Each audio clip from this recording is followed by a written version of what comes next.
Howdy, Weirdos. It's Thursday. I'm Mackenzie, and as always, I am joined by... I'm Chris. And I'm Sarah. And this podcast is for Weirdos.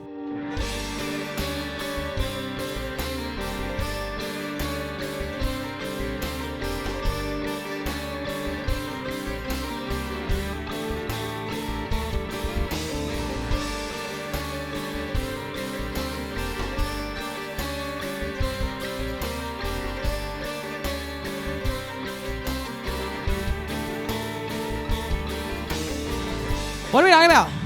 I don't know. My head is itchy, sorry. That's not what we're talking about. We are talking about a very, very Texas. Do you want to take that again? I do. Do it again. A very Texan folklore creature. Ooh. I mean, also Latin America. Right. But like, if you live in Texas, you've heard of this thing. You know this guy. Mm-hmm. You know this guy. And Who this is he? guy is El Chupacabras. Chupacabra. So, the word chupacabras is Spanish. If you didn't pick that up, What? Espanol. it is. Get that Castilian shit out of here. Espanol. So the literal translation of chupacabras is goat sucker. Yep. This comes from the beings, animals, cryptid, monster. There's a lot of words you could use for this. Right. It is purported to be vampiristic. The chupacabra is said to attack and drink the blood of livestock animals, including goats. Okay? So, there are, in fact, two different descriptions Ooh. of what chupacabras look like. Yes, there are. I'm going to tell you the two of them, and then I'm going to tell you the differences and why there are two descriptions Great. Okay. of chupies. Oh, I'm sorry. Before we start, what do you know about the chupacabra? Oh, good point. I knew that there were goat suckers. Yeah. I know one thing that is often attributed to chupacabras are like dogs with mange. Mm-hmm.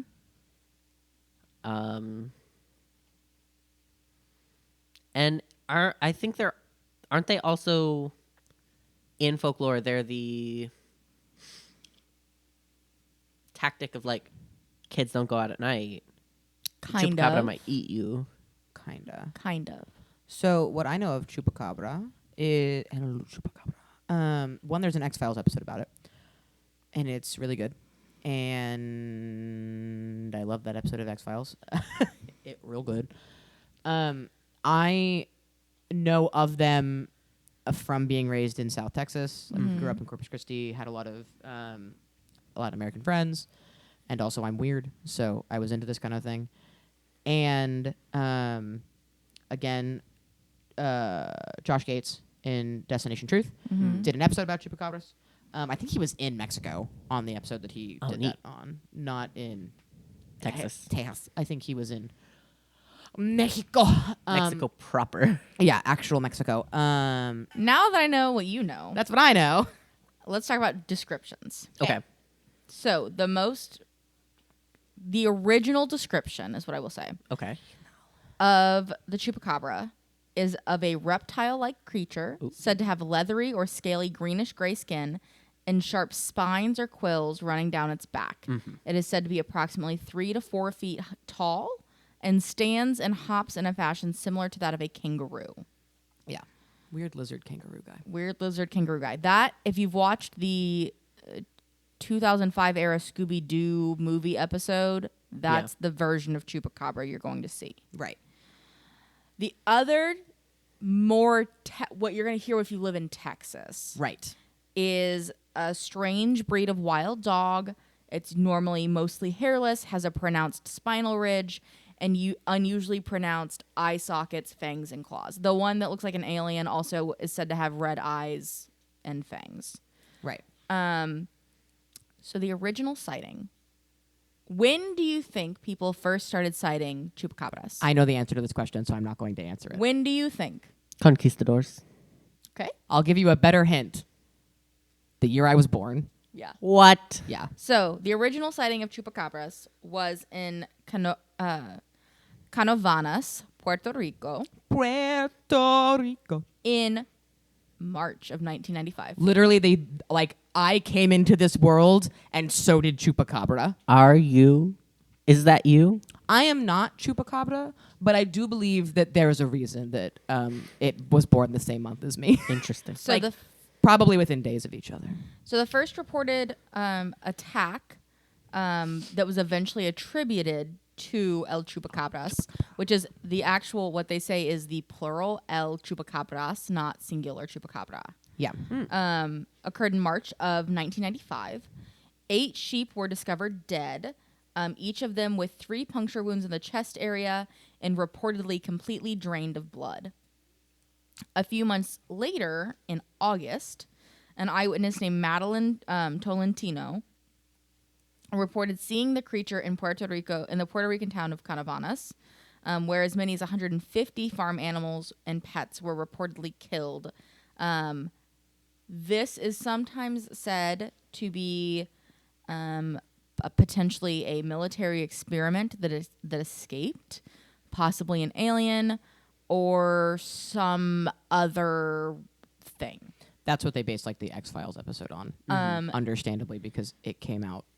And the other thing that happened with Puerto Rico, there was the mayor of that town had like a whole guard situation. The chupacabra has never been said to attack people. It has only ever attacked livestock animals. Animal suffer. And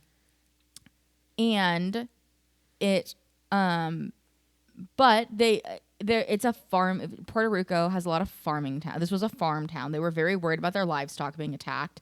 It was their livelihoods. They were worried about their kids because they didn't know what this could do. Right. A bunch of animals were suddenly dead. That's scary. That's scary.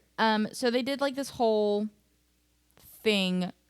Also at this time, Puerto Rico is a Commonwealth state of the it's a Commonwealth of the United States. Right.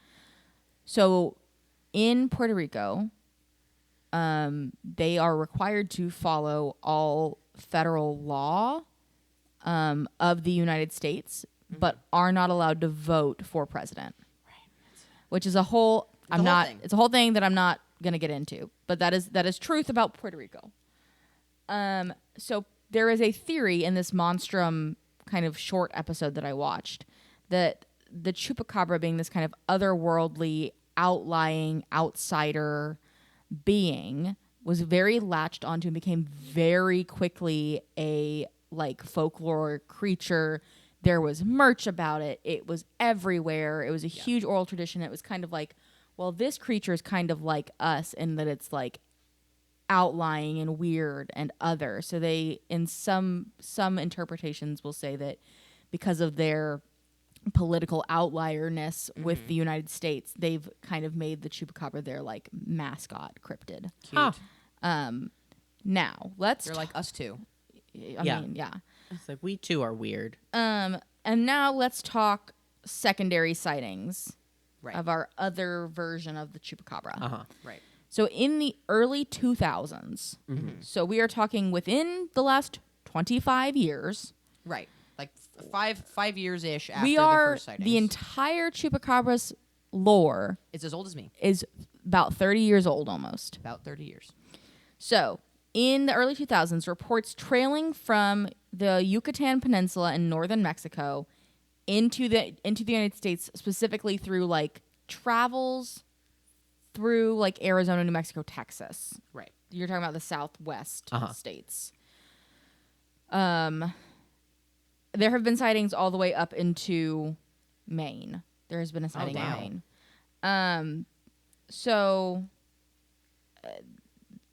This is the second description that I gave is the common description that people in the United States associate with chupacabra. Right. We got the weird dog thing. Again, chupacabra is said to drain all of the animal's blood and sometimes the organs through 3 holes in the shape of a downwards pointing triangle, but sometimes it's only 1 or 2 holes.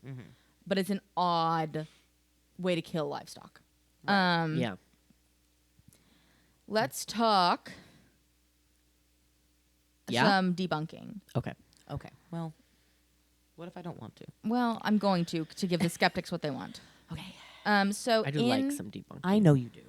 So in both the Puerto Rican cases in 1995 and Mexican cases starting in 96, both countries were experiencing or dealing with the aftermath of a lot of droughts. Okay.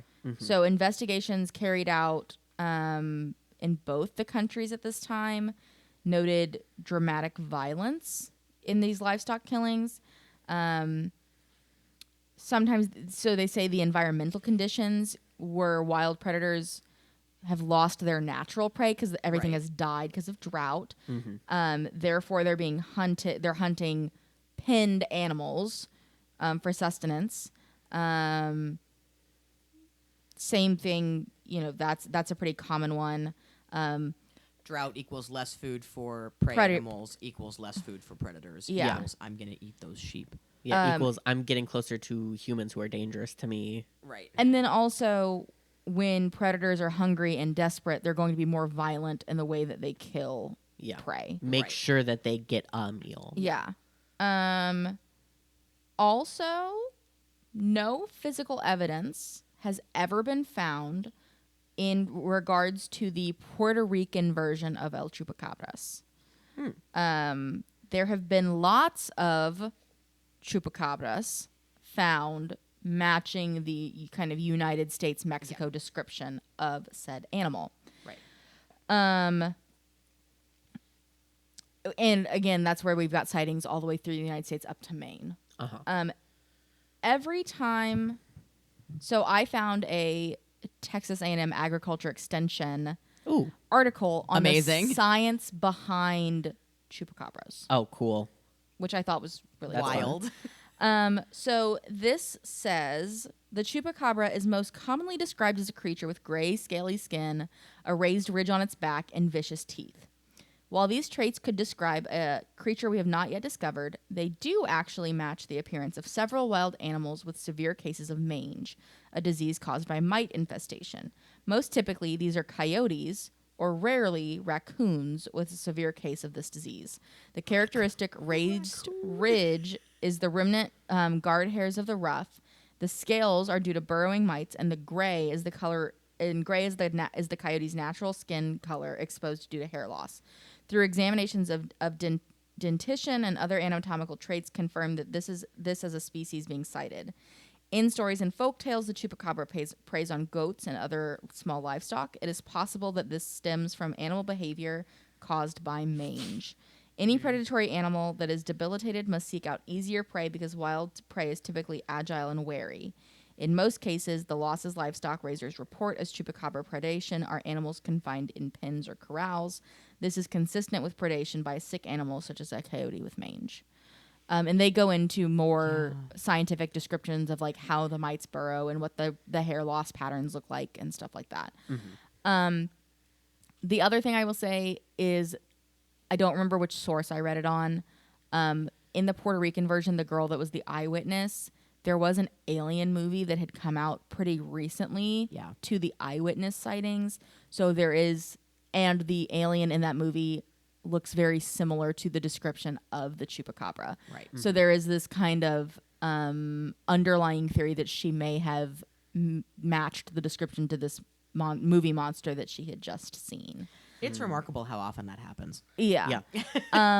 So that's kind of everything. There's not a lot of lore because the chupacabra is really a new cryptid phenomena. It's 30 years old.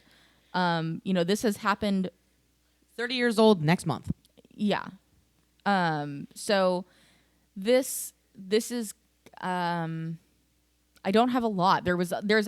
I was really surprised when I was doing research and there just wasn't a lot to go off of. So I personally think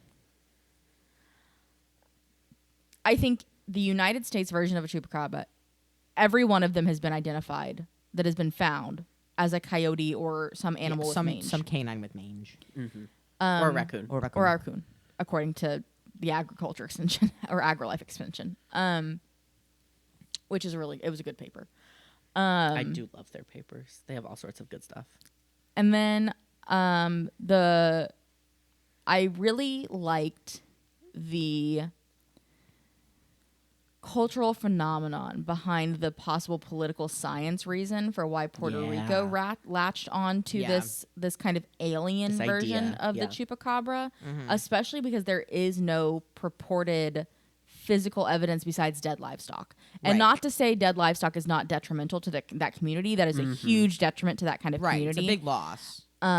Especially at the time. It's the 90s, where it's a big, and even now, if we were to have 150 dead animals all of a sudden happen, people are going to freak the fuck out. Right, Yeah. because that's like, oh, now we also have to worry about like disease and Yeah. is what actually killed these? Was it disease? Do we now have to worry about the rest of our livestock who are still alive being sick and Yeah. dying? So I like this more as kind of an urban legend. Yeah. I would. Okay. I mean, I think it still falls in the realm of cryptid just due to Right, it's a beast that we don't have. That has Yeah. been purported to exist, but we have no evidence. I really like the urban legend of it aspect of it. I think it's one of those things that even if it doesn't really physically exist, there's enough intent behind the lore now. It emotionally exists. It could. And maybe Maybe the chupacabra is the friends we made along the way. or who knows? Maybe the chupacabra is me.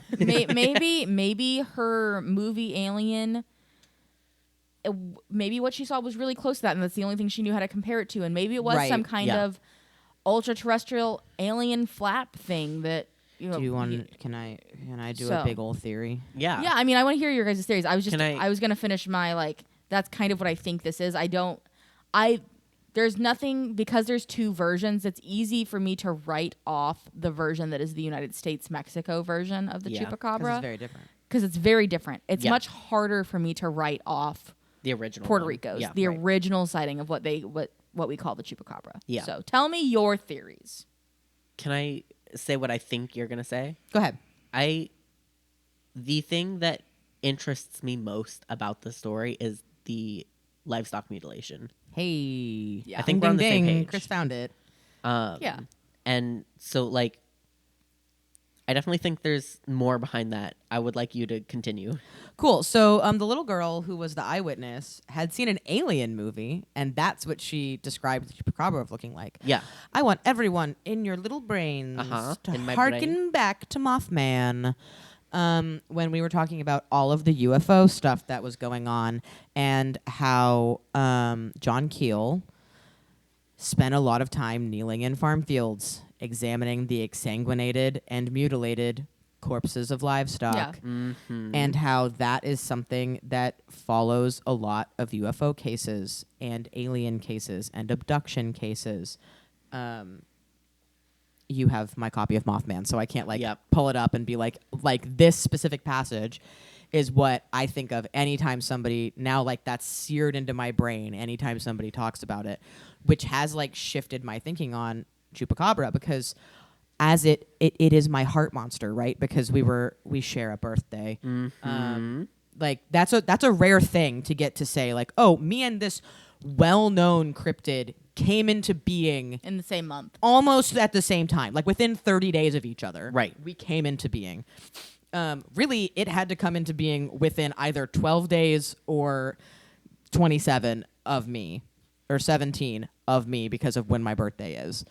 So, I'm a kindred spirit to El Chupacabra, and I love this thing. And for all of my childhood growing up, knowing about this beast, and having someone tell me oh my God, you were born in March, and I was like, yeah, and they were like, so was El Chupacabra, and I was like, so that was that's my thing, right? And I was like, oh, it's a flesh and blood monster. Yeah. And as I've gotten weirder, Not older. not Weirder. older, Weirder. not older, not wiser, just weirder. Yeah. As I've gotten weirder, I have gotten to the point where I am more want to believe that most things that we think of as flesh and blood cryptids probably aren't. They're something else. They are some form of, maybe it's a thought form, maybe it's an extraterrestrial, ultra-terrestrial. Maybe it's a ghost. Maybe like those kinds of things. And taking what I know about ufology from the little bit of John Keel that I've read, I am making one of my New Year's resolutions to become a John Keel scholar. Ooh. But because of that, like thinking about things in a more global, not global, but like all of the phenomena is interconnected. Yeah. The concept of, oh, this cryptid is known for Livestock exsanguinating livestock. Yeah. And that is like the thing. Like there's a whole chapter, fun fact, you'll learn this when you read Mothman. Chris borrowed my copy of Mothman so that way he could read it. There's a whole chapter in there where he's talking specifically about the blood, like blood draining. I don't know if I actually talked about it on the Mothman episode. There was a blood drive van that almost got abducted by aliens during the Mothman flap. And it's like, weird, blood. Like that's the thing that's happening. So this massive livestock mutilation getting drained of blood by a thing that looks like an alien from an alien movie that this kid saw is interesting. Yeah. And leads me to believe that that is truly a facet of the phenomenon. Yep. Like there are a lot of things of the American version of El Chupacabra that 100% probably are just coyotes with mange, or dogs, or like wild dogs, right? Mm-hmm. Street dogs in Mexico that are ill, that can't catch up with the street cats, that need something to eat, and they mutilate livestock because they're hungry, not because they're demented. But the Puerto Rico case specifically does intrigue me in a way that it didn't used to. Because to me, growing up, this was, it's the weird like little dog thing. Like the American version of it and the Mexican version of it was the version of it that existed. And I was like, well, the Puerto Rico stuff doesn't match. Yeah, other than that's it gives, weird. other than it's my birthday. So I'm going to ignore that. But now as an adult, I'm so glad that you brought up both different versions. As an adult, it's, and like in the swirly whirliness of all of the phenomena, I'm now like, no, the American stuff is 99% of the time a sick dog of some kind. Yeah. But Some the sort Puerto of Rico, canine. But the Puerto Rico stuff's intriguing. And like all eyes on that kind of thing. And I do love the socio-political everything Oh yeah. aspect of it, of like, hey, they were, at that time, for sure, they still are feeling like really disenfranchised with like, oh, we are outliers. We are the outsiders. And now we have this weird little guy who is an outsider that we can kind of like, he's ours. Yeah, that's ours. That's our ours. thing. I have a Christmas ornament, and I can't remember what it's a chupacabra wearing a t-shirt and a backwards hat, and he's doing a kickflip. And I think it says El Chupacabrad, but I can't remember. Sick. Yeah, it's really cool, but I don't remember what it says on it. Do you have more to talk about now that I've done my whole, like, it's this? I mean, the whole time the whole time you were talking, it made me think even further than that, because it's like, yeah, exsanguination is a big part of like exsanguination of like livestock is a big part of like UFO alien weirdness. Yeah. That ties into Chupacabra, ties into Mothman. Mm-hmm. What do we think about vampires? Like classical, like vampire stories from across the world. Do we? We're gonna talk. We are gonna have a vampire. We should have a vampire episode, and Alyssa's been Alyssa's begging. gonna cover vampires. Alyssa. Because I don't know. It makes me want to think more and do more like plotting of like this kind of information. Mm-hmm. Of like where are weird things happening with blood? Everywhere, dude. Everywhere. But like I don't know.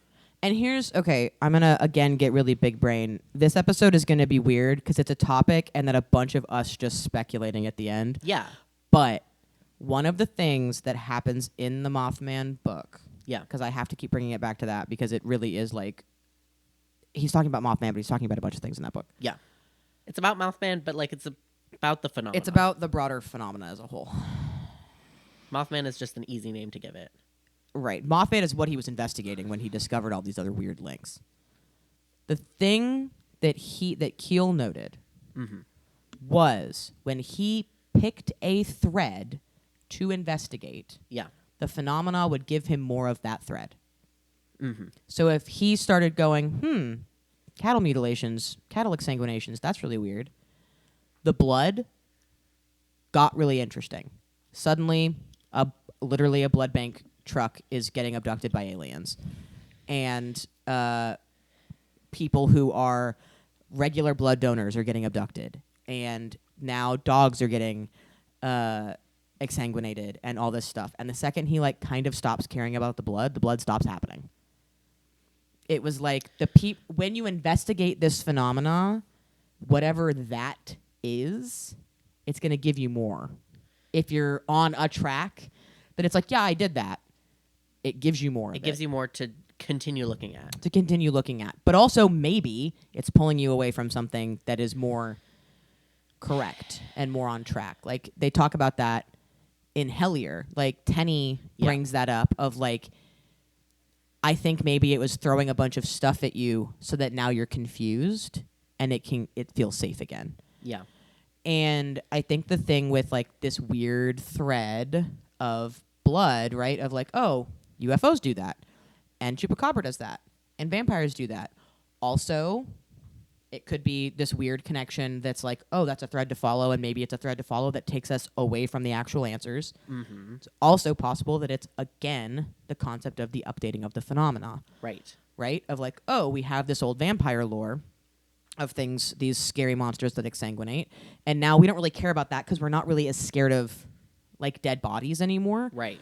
So, now we're going to do Chupacabra. Or aliens. now it's going to be aliens because that's the new scary thing. Aliens are a little bit more scary. Aliens are a little bit more scary. The unknown now, is scary. right. And now we know more about death, so we're less scared of dead bodies. Yeah, because like death used to be the unknown. Right. It still is, but we're less scared of dead bodies. We're less afraid of the dead bodies, but like maybe it's just the fear of the unknown. Right. That's the phenomena. The phenomena is fear. Are we done with the podcast? We explored the phenomena. We're We done. did it. we're done. That's the whole subtitle of the podcast is exploring the phenomena. We did it. I mean, we're Wow. going to continue to explore the Yeah, we're phenomena not because, done. like, you know. If that was the answer, I don't think there would be other people still researching this. You know. If that was the only answer. That's not the only answer. Like there's more to this. Right. Something. But no, I mean, we've talked about that. Fear can create hauntings, Yeah. right? Fear is the battery that whatever the phenomena is requires. I also think that, unfortunately, it requires curiosity. Yeah. It requires us asking questions. But at the heart of it, why are we asking questions? Because we want to know answers. We want to know answers. But the driving force behind a lot of questions is, this is kind of scary. I want to make this make sense. Let's make it less scary. Yeah. Yeah, because like if you just hear a bunch of fucking ghost stories and you have nothing to logic the fear out of it, then it's like, yeah, that's fucking terrifying. And so you start asking questions to make it less scary. Okay. I don't know. Did you expect this? Is this what you expected to Is this happen what at you the end of your wanted? Chupacabra episode? No, I really thought we were gonna get like a short and sweet in and out. Absolutely not. Done. We could never. We're having a warm up. We for tomorrow. we connected too many dots. Yeah, I know. That's why I stopped talking. You can keep talking. Nope, your brain's linked, and I went, this is not for me right now. They're having a moment. We just connected a lot of dots that make sense. I mean, it's a weird thing that makes sense. Yeah. It's almost the end End of of February. Oh, shit. Hi, Mom. Happy birthday! Happy birthday, Mom! Happy birthday. I forgot to do your birthday shout out at the beginning of this episode. It's my mom's birthday yesterday. Happy birthday, Mom! Anyway, I think that is all you need to know and way more about chupacabras. Everything and more. Because we don't know how to be casual about anything. Nope. Have a great week. Have a great short month. Yeah. See you next week. See you next month. We're going to talk about something spooky. Spooky Ookie next week. Guess we'll find out what it is. Thanks for listening. This podcast is for weirdos. Are you a weirdo?